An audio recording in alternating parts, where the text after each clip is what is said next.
கொடுக்குற நம்ம இந்த வாரம் ஜூலை 4ஆம் தேதி ஆர்ட் ஃபிலிம் ஏதாவது எடுத்து சொல்ற விதமா இருக்கக்கூடிய கருத்துள்ள படமா டைரக்ட் பண்ற ராம் அண்ட் தமிழ் படம் மாதிரி கமர்ஷியல் மூவில ஆக்ட் பண்ற சிவா, இவங்க ரெண்டு பேர்த்துடைய காம்போல பறந்து போன்ற படத்தை வெளியிட்டாங்க.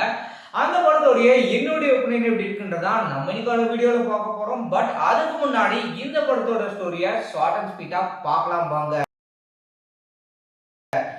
இந்த படத்துல நம்ம ஹீரோ வந்துட்டு ப்ராடக்ட் குறிப்பிட்டது டெலிவரி பண்றாரு. இன்னொரு பக்கம் கோயம்புத்தூர் எக்ஸ்போல ட்ரெஸ் கடை போட்டுட்டு இருக்க அம்மா வீட்டுல சேட்டை பண்ணிட்டு ஆன்லைன் கிளாஸ் ஒழுங்கா அட்டன் பண்ணாம இருக்கக்கூடிய பையன், அதாவது ஆஃப் டே எக்ஸாம்ல ஒரு குறிப்பிட்ட கோர்ஸை பெத்தவங்க சேர்த்திருக்காங்க.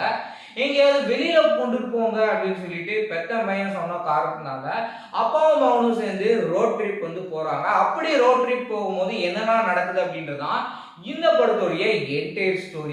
கால் யுவர் மாம். மம்மி வீட்ல இல்ல மிஸ்.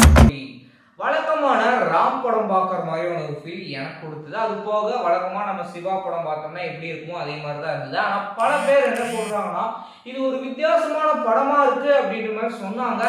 1-2 இடத்துல மட்டும்தான் ராம் படம் மாதிரி இல்லாம கொஞ்சம் டிஃப்ரெண்டா எனக்கு ஃபீல் ஆச்சு இல்லையா. மற்றபடி கம்ப்ளீட்டா ஒரு தங்கமீன்கள் படமோ இல்லை கட்டுரை தமிழ் படம் எப்படி இருக்குமோ அதே மாதிரி தான் இந்த படம் இருந்தது. பொதுவாக குழந்தைங்க பொய் சொல்ல மாட்டாங்க அப்படின்றத நம்ம கேள்விப்பட்டிருக்கோம். அதே மாதிரியே அந்த பையன் சொல்றது எல்லாமே உண்மை அப்படின்னு சிவா சொல்றதாகட்டும். இன்னொரு பக்கம் சிவாவுடைய கேரக்டரை பொறுத்த வரைக்கும் ஏற்கனவே நம்ம பார்த்த ஒரு கேரக்டர் தான். ஃபார் எக்ஸாம்பிள் சென்னை 628 பார்ட் 2ல அந்த பையன் இவர் ஒரு கிரிக்கெட் பிளேயர் அப்படின்னு சொல்லிட்டு பார்ட் 1லேயே எஸ்டாப்ளிஷ் பண்ணியிருந்தாங்க. இந்த படத்துல தன் பையன் கிரிக்கெட் வெளியில போய் விளையாடாம வீட்டுல கூட கிரிக்கெட் கூட விளையாட மாட்டேங்கிறான் அப்படின்னு சொல்லிட்டு அதுல எந்த அளவுக்கு ஒரு பெர்ஃபார்ம் பண்ணிருப்பாரோ அதே மாதிரி இந்த படத்துல பெர்ஃபார்ம் பண்ணியிருக்காரு. என்ன இந்த படம் முழுக்கவே அதே மாதிரி தான் பெர்ஃபார்ம் பண்ணியிருக்காரு. அதை விட கூடுதலான ஒரு கேரக்டர் இந்த படத்துல கொடுத்துருப்பாங்க.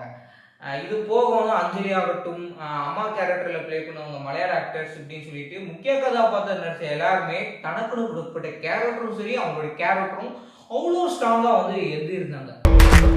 5வது படிக்கும்போது வாங்கிட்டு வரேன்னு சொன்ன சூரியகாந்தி பூவை ஒரு வழியா என் பையன் 5வது படிக்கும்போது வாங்கிட்டு வந்துட்டேன்.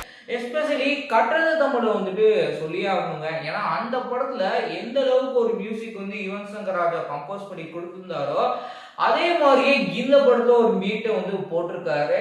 ஸோ அத்தனை வருஷம் கழிச்சு இப்படியும் நான் பீட்டு போடுவேன் அப்படின்னா அதுக்கான காரணமே ராம் அவர்கள் தான் சொல்லணும். ஸோ அவரோட அந்த ஒரு யூனிக்னஸ் அப்படின்றது ரொம்பவே நல்லா இருந்ததுங்க. பாடலை பொறுத்த வரைக்கும் பாடலுக்கு யுவன் சங்கர் ராஜா மியூசிக் கம்போஸ் பண்ணல, சந்தோஷ் தயாநிதி அப்படின்றவங்க பண்ணியிருக்காங்க. அவருடைய பெர்ஃபார்மன்ஸ் ரொம்பவே சூப்பராக கொடுத்துருந்தாரு. முக்கியமாக டேடன்சன் அப்படின்னு சொல்லிட்டு அந்த தங்கிலீஷ்ல இருக்கக்கூடிய பாடல் கேட்கறதுக்கு அவ்வளோ சூப்பராக கொடுத்துருந்தாங்க. ஒரு பாட்டு கூட நம்ம குறை சொல்ல முடியாது, அந்த அளவுக்கு இனிமையான பாடல்கள் அவரோட தரப்புல கொடுத்துருந்தாங்க. இதெல்லாம் ஒரு பக்கம் இருந்தாலும் படத்துல சினிமோட்டோகிராஃபி அப்படின்றது மரத்துல எடுக்கிறது ஆகட்டும் இல்லை ரோட்ல போகக்கூடிய போர்ஷன், ஏன்னா இதுதான் பெரும்பாலும் படத்துல காமிச்சிருக்காங்க. அவ்வளோ எக்ஸ்ட்ராடினரியான ஒரு சினிமோட்டோகிராஃபி ஒர்க் இருந்தது. சினிமோட்டோகிராஃபி ஆகட்டும், இன்னொரு பக்கம் ஸ்கிரீன் பிளே.